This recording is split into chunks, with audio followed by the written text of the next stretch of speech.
Electrocardiogram हम लोग इसको मेंशन करते हैं ईसीजी, ठीक है। और इसकी जो प्रेजेंस होती है उसको इलेक्ट्रोकार्डियोग्राफ भी बोला जाता है, इलेक्ट्रोकार्डियोग्राम, ठीक है। और that is labelled S ECG, ठीक है बच्चों।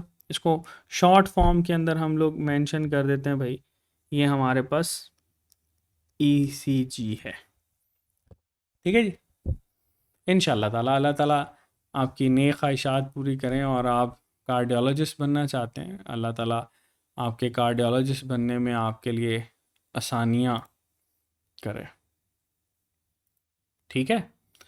अच्छा जी, कहाँ पर थे हम ईसीजी के ऊपर थे। अच्छा, ईसीजी सबसे ज़्यादा डिटेल के अंदर आपको नज़र आएगी केपीके की बुक के अंदर, तो जो सबसे ज़्यादा डिटेल में हम उसी को ही डील करेंगे, बाकी इंशाल्लाह आपकी चीज़ें साथ साथ क्लियर होती जाएंगी। अच्छा, ईसीजी बेसिकली एक तो ग्राफ होता है, ग्राफ प्रेजेंटेशन है ये, जैसे देखो हमारे पास ये नीचे ग्राफ है, ये मैंने शो करवाने की कोशिश की है। तो इस ग्राफ के अंदर ना ये हमारे पास कुछ चीज़ें मौजूद होती हैं, ठीक है। छोटे छोटे डिब्बे होते हैं जिनको हम लोग लेकर चलते हैं, और इनकी बेस के ऊपर कहा जाता है। लेकिन अगर आप लोग ईसीजी को डिफाइन करना चाहते हो तो ये बच्चों मेडिकल डिवाइस होती है, ठीक है। That is labelled as non invasive medical device, ठीक है। नॉन इन्वेसिव मेडिकल डिवाइस है बच्चों, जो कि हमारे पास डिफरेंट लीड्स के ऊपर डिपेंड कर रही होती है। ये लीड्स आपके चेस्ट रीजन के ऊपर, कुछ बाजुओं के ऊपर, कुछ टांगों के ऊपर भी लगाए जाते हैं, डिपेंड्स कि आप कितनी लीड्स को यूज़ कर रहे हैं, स्किन पे ही लगाए जाते हैं, ठीक है। और फिर बच्चों हार्ट की जो इलेक्ट्रिकल कंडक्टिविटी होती है उसको मॉनिटर किया जाता है, ठीक है। Electrocardiogram non invasive medical device है that is used to monitor electrical conductivity of heart. इसको बच्चों इलेक्ट्रिकल कंडक्टिविटी ऑफ हार्ट को नोट करने के लिए इस्तेमाल किया जाता है, ठीक है। बहुत आसान सा, जैसे ईईजी होती है, एक ईसीजी है, एक बच्चों टर्म यूज़ की जाती है इलेक्ट्रोएन्सेफेलोग्राफी। तो इसमें क्या डिफरेंस है, ये जो ईसीजी है दैट इज़ फॉर हार्ट, और ये जो ईईजी होती है दैट इज़ फॉर ब्रेन, ठीक है। तो इसमें डिफरेंस याद रखना, ये दोनों टर्म सेम नहीं होती, ठीक है बच्चों। अच्छा, अब सवाल ये पैदा होता है कि हम लोग ईसीजी करते क्यों हैं।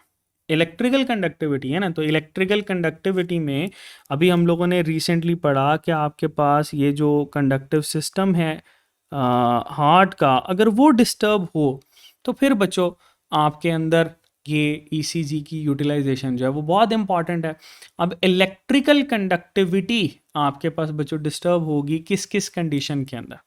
देखो, इस इलेक्ट्रिकल कंडक्टिविटी की जो कंडीशंस हैं जिसमें डिस्टर्बेंस आपको नज़र आती है, इसमें सबसे पहले हम लोग कहते हैं अरिदमियाज, ठीक है। एरिदमियाज बोलते हैं इरेगुलर कंडक्टिविटी या हार्ट रेट का इरेगुलर होना, जैसे मैंने टैकीकार्डिया और ब्रेडिकार्डिया बताया। फिर बच्चों किसी को एमआई हो गया है, मायोकार्डियल इन्फाक्शन है, उसका हार्ट जो है या उसमें कोई वेसल जो है वो आपके पास बर्स्ट कर गई है, तो मायोकार्डियल इन्फाक्शन का हमें उससे आइडिया होगा क्योंकि ऑक्सीजन सप्लाई प्रॉपरली नहीं हो रही होती। फिर अगर उसका हार्ट डायलेट हो गया, ठीक है, इसको बोलते हैं इनलार्जमेंट्स, जिसमें कार्डियोमेगैली भी आ जाती है, जैसे एट्रियल इनलार्जमेंट मेंशन कर सकते हो, वेंट्रिकुलर इनलार्जमेंट्स जो हैं बच्चों उनको मेंशन कर सकते हो। तो ये बच्चों हमारे पास इसमें आ जाती हैं। इसमें आपने अक्सर देखा होगा कुछ डॉक्टर्स कुछ पेशेंट्स को कहते हैं कि आपके दिल के गिर्द जो है वो चर्बी आ गई है, तो हाइपरट्रॉफीज आ जाती हैं, जिसमें डिफरेंट हाइपरट्रॉफीज हैं, लेकिन वेंट्रिकुलर हाइपरट्रॉफीज जो हैं ये हमारे पास मेंशन की जाती हैं, ठीक है। तो ये बच्चों आपके पास कुछ चीज़ें हैं। फिर आपको अगर याद हो, मैंने अभी थोड़ी देर पहले भी बोला था कि वेंट्रिकुलर फिब्रिलेशन वेंट्रिकुलर फिब्रिलेशन। और ये जो वेंट्रिकुलर फिब्रिलेशन होती है, इसके अंदर बच्चों हमारे पास जो वेंट्रिकल्स हैं वो फड़फड़ाना शुरू कर देते हैं। आखिरी स्टेज, इसको अरिदमिया की लास्ट स्टेज भी कहा जाता है। सो ये आपके पास कुछ चीज़ें होती हैं जिसमें इलेक्ट्रिकल कंडक्टिविटी बताती है। इसके अलावा ये ब्लॉकेज ऑफ जो ब्रांचेज होती हैं, ठीक है, ब्रांच ब्लॉकेज, उसको भी बताती है कि कौन कौन सी आपके पास ब्रांच है वो ब्लॉक है, किस में उसमें प्रॉब्लम आ रही है, कौन सी बंडल ब्रांच में मसला है, मीडियन है, इंटीरियर है, पोस्टीरियर है। तो ये सारी चीज़ें बच्चों हम लोग यहाँ से जो है वो प्रिडिक्ट कर सकते हैं। ठीक है, तो बहुत सिंपल सा है। अच्छा, इसमें होता क्या है, इसमें बच्चों आपके पास ये जो एक पेपर है इसको इस्तेमाल किया जाता है। That paper is refer to as basically graph, हम लोग इसको बोलते हैं। ठीक है, ये ग्राफ है। अब इस ग्राफ के अंदर आपको ना ये छोटे छोटे बच्चों खाने नज़र आते हैं। ठीक है, जैसे हम लोग अगर यहाँ पर मेंशन करने की कोशिश करें तो ये आपके पास एक ब्लॉक है, इसके अंदर ये छोटे छोटे ब्लॉक्स जो हैं ये आपके पास मौजूद होते हैं। ठीक है, अब इन ब्लॉक्स के ऊपर क्या होता है, आपके पास बच्चों एक नीडल होती है यहाँ पर। ठीक है, देयर इज नीडल।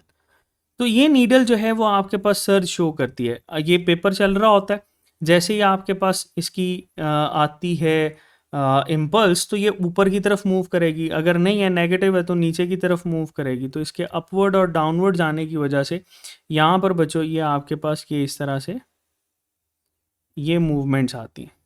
ठीक है, तो ये बेसिकली इसका प्रिंसिपल होता है जिसके अकॉर्डिंगली ये मूव करता है। और आपके पास बच्चों ये जो नीडल होती है वो इसके ऊपर डिफ्लेक्शन शो करती है, और इस डिफ्लेक्शन को हम लोग नोट करते हैं। अच्छा, अब ये डिफ्लेक्शन किसके अराउंड होती है? सपोज मैं अगर इसको सही तरह से बना लेते हैं।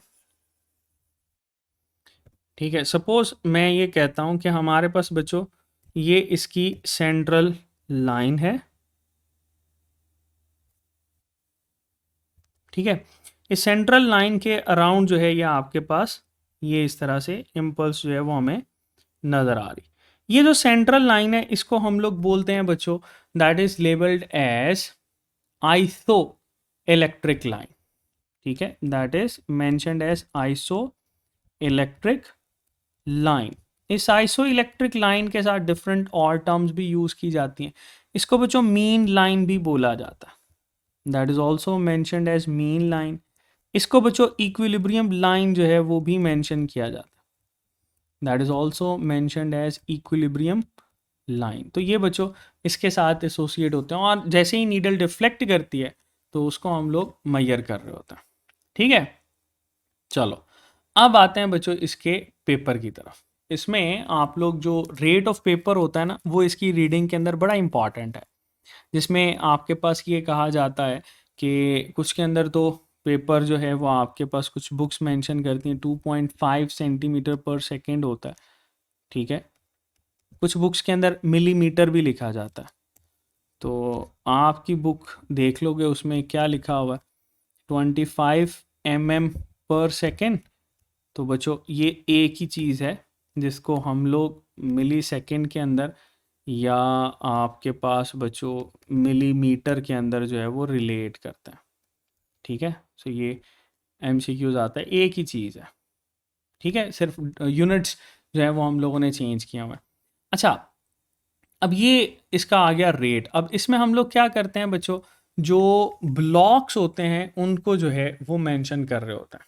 ठीक है, जैसे ये देखो, अगर मैं कहता हूँ कि हमारे पास ये इसका एक छोटा सा ब्लॉक है, ये छोटा वाला ब्लॉक यहाँ पर। ठीक है, इस छोटे ब्लॉक को मैं मेंशन कर देता हूँ कि भाई इसका साइज़ है 1 mm। अगर ये 1 mm बच्चों इसका साइज़ है तो ये आपके पास that will be equal 0.04 second, ये हर इंडिविजुअल ब्लॉक के लिए। ठीक है, तो एक के अंदर देखो 1 2 3 4 इस साइड पे, फिर ये इस साइड पे, ये इस तरह से हम लोग इस पे मेंशन करते हैं। तो अगर बच्चों इसको मैं 5 mm के ऊपर लेकर जाता हूं तो 5 mm जो है that will be equal to 0.2 second. ठीक है, और ये दो डार्क वर्टिकल लाइंस, यानी आपके पास एक ये वाली डार्क और एक ये वाली डार्क लाइंस के दरमियान जो है वो हम लोग इसको मेंशन करते हैं, दैट विल बी 5 mm, और अगर बच्चों ये 1 है दैट विल बी 1 mm। ठीक है, तो इसका ये याद रखना, ये यूनिट्स बड़े इंपॉर्टेंट हैं क्योंकि केपीके के बच्चे जो है वो यहाँ पर क्वेश्चन जब आता है तो इसमें से पूछा जाता है।